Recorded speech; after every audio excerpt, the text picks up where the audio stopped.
दोस्तों, स्वागत है आपका मेरे YouTube चैनल इंग्लिश बाबू पर। और आज मैं फिर हाजिर हूँ आपके साथ एक नई स्टोरी लेकर। और दोस्तों, आज जो स्टोरी मैं आपके लिए लेकर आया हूँ बहुत ही मज़ेदार, बहुत ही अच्छी स्टोरी है। बड़ी ही रोचक कहानी है, सुनकर आपको मज़ा आएगा।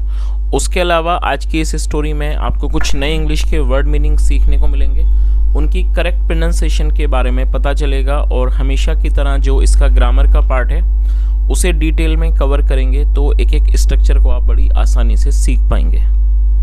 तो चलिए दोस्तों, आज की इस कहानी को हम शुरू करते हैं। और सबसे पहले कहानी का टाइटल देखते हैं। कहानी का टाइटल है बीरबल द प्रॉब्लम सॉल्वर। क्या अर्थ हुआ दोस्तों? सॉल्वर का मतलब होता है समाधान करने वाला, किसी चीज़ की समस्या का समाधान करने वाला, जिसे समाधान करता भी कहते हैं, उसे सॉल्वर कहा जाता है। तो क्या अर्थ हुआ? बीरबल द प्रॉब्लम सॉल्वर, मतलब कि बीरबल समस्याओं के का समाधान करने वाला या समाधान करता। तो दोस्तों, ये आज की इस कहानी का टाइटल है, शीर्षक है।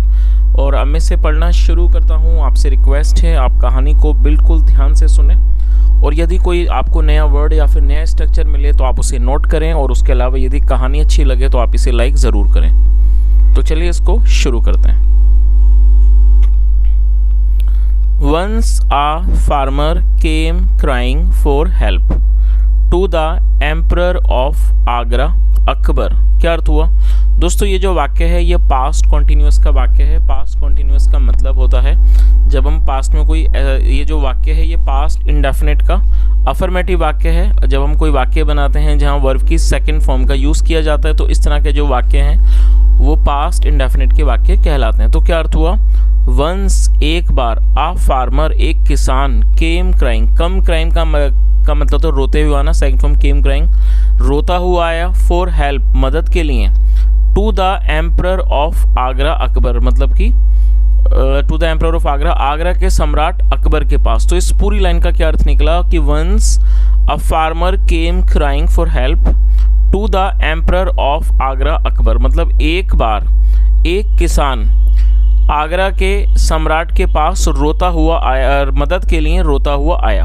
आगे देखिए, seeing the farmer very sad, Akbar asked. और ये भी पास्ट इंडेफिनिट का ही अफर्मेटिव वाक्य है जहाँ वर्ब की सेकंड फॉर्म का यूज़ किया गया है। Seeing the farmer very sad, मतलब कि किसान को बहुत उदास देखते हुए या देखकर अकबर आस्क्ड, अकबर ने पूछा, हे मैन, मतलब कि आदमी, What happened to you? आपको क्या हुआ? The farmer replied, रिप्लाई का मतलब जवाब देना, second form replied, the farmer replied, किसान ने जवाब दिया। ओ लॉर्ड, मतलब कि स्वामी, और लॉर्ड ऑफ द वर्ल्ड, मतलब कि संसार के स्वामी, आई नीड योर हेल्प। दोस्तों, नीड का मतलब होता है आवश्यकता, ज़रूरत होना। और ये हमारा प्रेजेंट इंडेफिनिट का अफर्मेटिव वाक्य है, यहाँ जहाँ सब्जेक्ट के बाद वर्ब की फर्स्ट फॉर्म या फिफ्थ फॉर्म का प्रयोग किया जाता है। आई नीड योर हेल्प, मुझे आपकी मदद की ज़रूरत है। दिस मैन हैज़ चीटेड मी। दोस्तों, ये जो वाक्य है ये प्रेजेंट परफेक्ट का अफर्मेटिव वाक्य है। प्रेजेंट परफेक्ट का मतलब होता है वर्तमान में क्रिया का पूरा होना, पाए जाना, चुका है, लिया है, आया है, गया है। इस तरह के जो वाक्य होते हैं वो प्रेजेंट परफेक्ट के वाक्य कहलाते हैं, जहाँ पर हैज़ या हैव का प्रयोग हेल्पिंग वर्ब के रूप में किया जाता है। आई, वी, यू, दे प्लूरल में हैव का यूज़ किया जाता है। ही, शी, इट या सिंगुलर नाउन के साथ हैज़ लगाया जाता है। और साथ में वर्ब की थर्ड फॉर्म, चीट का अर्थ होता है धोखाधड़ी करना, थर्ड फॉर्म चीटेड। तो उसने क्या कहा? दिस मैन हैज़ चीटेड मी। और यहाँ हैज़ का प्रयोग क्यों किया गया? क्योंकि ये जो सब्जेक्ट है दिस मैन, ये सिंगुलर नाउन है। दिस मैन हैज़ चीटेड मी, इस आदमी ने मुझे धोखा दिया है, कह सकते हैं इस आदमी ने मेरे साथ धोखाधड़ी की है। ही इज़ माई नेबर, और ये सिंपल प्रेजेंट का वाक्य है जहाँ पर इज़ का यूज़ हेल्पिंग वर्ब के रूप में किया गया है। ही इज़ माई नेबर, ये मेरा पड़ोसी है। A few days before he sold his well to me. A few days before, before मतलब पहले, फ्यू मतलब थोड़े, अ फ्यू डेज बिफोर मतलब कुछ दिन पहले, ही सोल्ड हिज वेल। दोस्तों, ये जो वाक्य है ये भी पास्ट इंडेफिनिट का अफर्मेटिव वाक्य है जहाँ सेकंड फॉर्म लगाई गई है। सेल का अर्थ होता है बेचना, सेकंड फॉर्म सोल्ड। तो उसने क्या कहा? और वेल का मतलब कुआं। अ फ्यू डेज बिफोर, कुछ दिन पहले, ही सोल्ड हिज वेल, इसने कुआं बेचा, अपना कुआं बेचा, टू मी, इसने मुझे अपना कुआं बेचा। बट, लेकिन, when I went to take out water from the well, but when, मतलब कि जब आई वेंट, और ये गो की सेकंड फॉर्म है और ये पास्ट का अफर्मेटिव वाक्य है। तो उसने आगे क्या कहा, बट लेकिन when I went to take out water from the well, और दोस्तों टेक आउट का अर्थ होता है निकालना, लेकिन जब मैं गया to take out water from the well, लेकिन जब मैं कुएं से पानी निकालने के लिए गया, ही स्टॉप्ड मी, इसने मुझे रोक दिया, एंड आस्क्ड मनी, और उसने पैसे मांगे, फॉर द वाटर, और उसने पानी के लिए पैसे मांगे। चलिए आगे देखिए।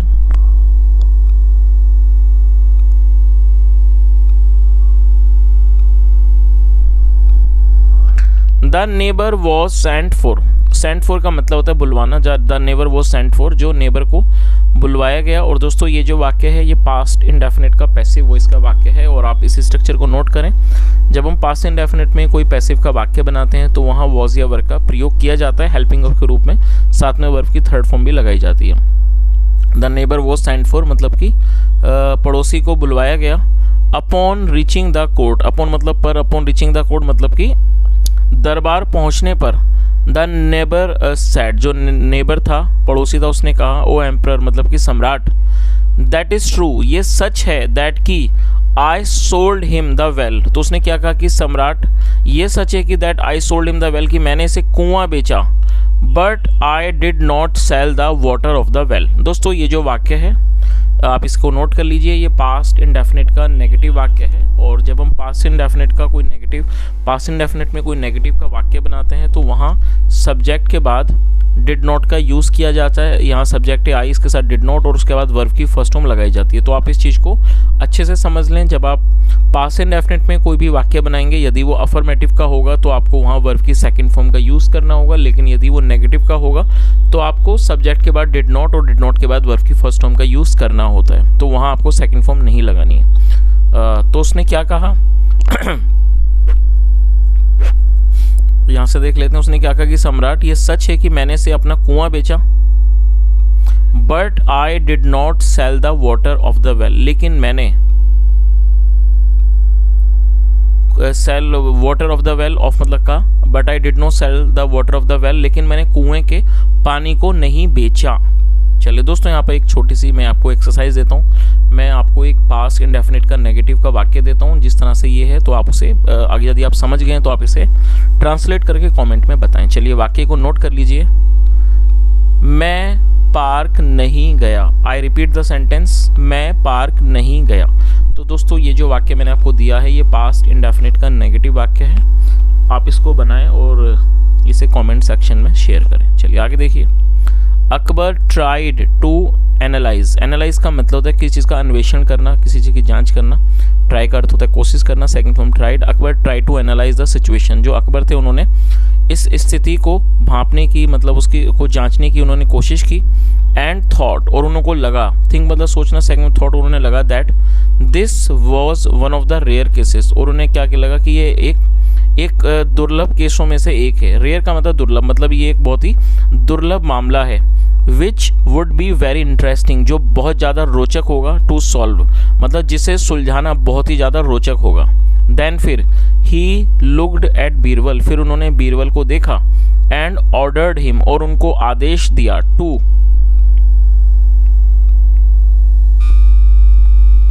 To find out, find out मतलब पता लगाना। तो क्या अर्थ हुआ कि उन्होंने फिर बीरबल को देखा। एंड ऑर्डर्ड हिम, और उनको आदेश दिया। टू फाइंड आउट पता लगाने को। What the solution to the problem could be, कि ये जो प्रॉब्लम है, समस्या है, उसका क्या सॉल्यूशन, क्या समाधान हो सकता है। एंड हु वाज गिल्टी, और गिल्टी मतलब कि दोषी कौन है। चलिए आगे देखिए।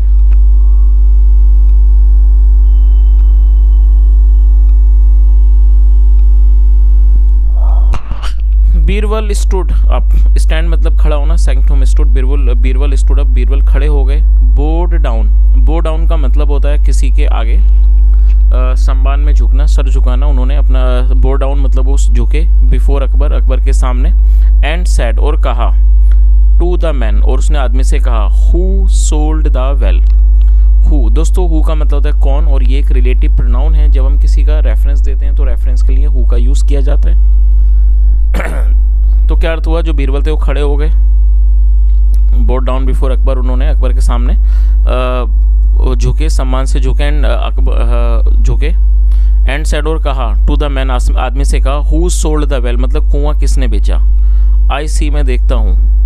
You sold the well to him, तो उन्होंने क्या कहा, you sold the well to him मतलब तुमने इसे कुआं बेचा, नॉट द वाटर पानी नहीं, इनसाइड इट जो इसके अंदर है, राइट क्या ये सही बात है, क्या ये सही है।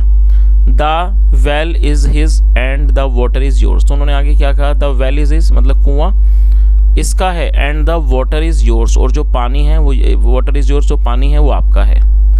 डोंट यू थिंक, और दोस्तों ये प्रेजेंट इंडेफिनिट का नेगेटिव वाक्य है, इंट्रोगेटिव नेगेटिव है। इंट्रोगेटिव नेगेटिव मतलब जहाँ पर क्वेश्चन के साथ नहीं का प्रयोग भी किया जाता है, इस तरह के वाक्यों को इंट्रोगेटिव नेगेटिव कहा जाता है। तो क्या अर्थ हुआ, डोंट यू थिंक क्या तुम्हें नहीं लगता है, दैट की you should be either paying rent to the farmer, you should be either paying rent to the farmer कि तुम्हें फार्मर को किराया भी देना चाहिए। शुड का प्रयोग दोस्तों वाक्यों में सलाह को दर्शाने के लिए किया जाता है, तो चाहिए जिसकी हिंदी होती है, तो उसने क्या कहा, बीरबल ने क्या कहा कि you should be either paying rent मतलब कि आपको रेंट मतलब कि किराया देना चाहिए, टू द फार्मर किसान को, और taking all the water out of the well या फिर कुएं से सारा पानी बाहर निकाल लेना चाहिए। तो दोस्तों यहाँ तक आप इस बात को समझ ही गए होंगे कि जो बीरबल थे वो इस बात को समझ गए कि जो दूसरे व्यक्ति है वो थोड़ा ज़्यादा चालाक है, तो बीरबल ने उसको और ज़्यादा चतुराई दिखाते हुए कहा कि आपको नहीं लगता कि आपको जो पानी आपका कुएं के अंदर है उसके लिए आपको उसका किराया देना चाहिए या फिर आपको सारा पानी बाहर निकाल लेना चाहिए।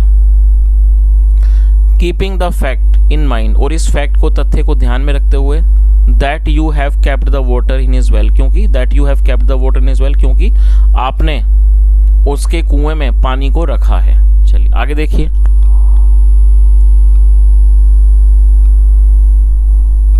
The neighbour thought that he won't be able to argue against Birbal. दोस्तों वॉन्ट का मतलब होता है विल नॉट, और ये फ्यूचर इंडेफिनिट का नेगेटिव वाक्य है, तो क्या अर्थ हुआ, और एबल टू का मतलब किसी काम के योग्य होना। द नेबर थॉट, जो नेबर था उसने सोचा, उसको लगा कि he won't be able to argue, argue मतलब बहस करना, मतलब वह आर्ग्यू नहीं कर पाएगा अगेंस्ट बीरबल मतलब बीरबल के विरुद्ध, बीरबल से के विरुद्ध वो बहस नहीं कर पाएगा। सो इसलिए ही अपोलोजाइज्ड, अपोलोजाइज का मतलब है माफ़ी मांगना, सो इसलिए ही अपोलोजाइज टू द फार्मर, उसने किसान से माफ़ी मांगी, एंड लेफ्ट और वो चला गया। चलिए लीव मतलब जाना, सेकंड फॉर्म लेफ्ट और वो चला गया। चलिए आगे देखिए।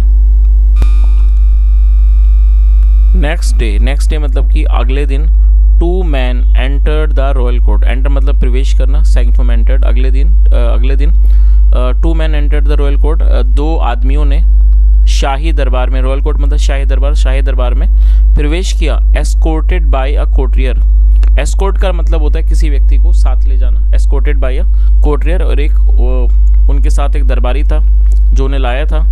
ऑन बीइंग आस्क्ड मतलब पूछे जाने पर, द फर्स्ट मैन सेड, पहले वाले आदमी ने कहा, your majesty Maharaj, I am a simple tradesman मतलब मैं एक साधारण व्यापारी हूँ, बट दिस मैन लेकिन ये जो आदमी है, स्टैंडिंग जो खड़ा हुआ है, राइट बिसाइड मी ठीक मेरे साथ, सेज वो कहता है, that I am his servant कि मैं इसका नौकर हूँ, एंड हैज़ ब्लेम्ड मी और इसने मुझे ब्लेम किया मतलब इसने मुझ पर दोष लगाया है, फॉर स्टीलिंग हिज मनी इसके पैसे चुराने का इसने मुझ पर अपना इल्ज़ाम लगाया है। आगे देखिए।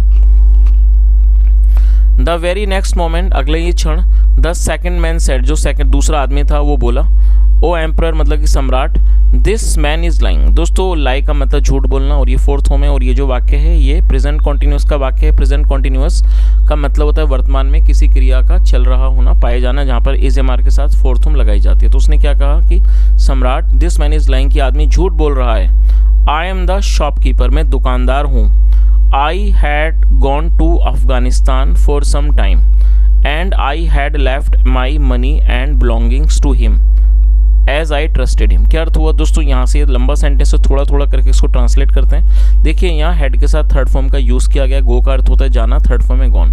तो जब हम किसी भी वाक्य में हेड के साथ थर्ड फॉर्म का यूज़ करते हैं तो इस तरह के जो वाक्य हैं वो पास्ट परफेक्ट का वाक्य कहलाता है। आया था, गया था, लिया था, चुका था जो वाक्य होते हैं, इस तरह के वाक्य पास्ट परफेक्ट के कहलाते हैं, जहाँ पास्ट में किसी भी क्रिया का पूरा होना पाया जाता है।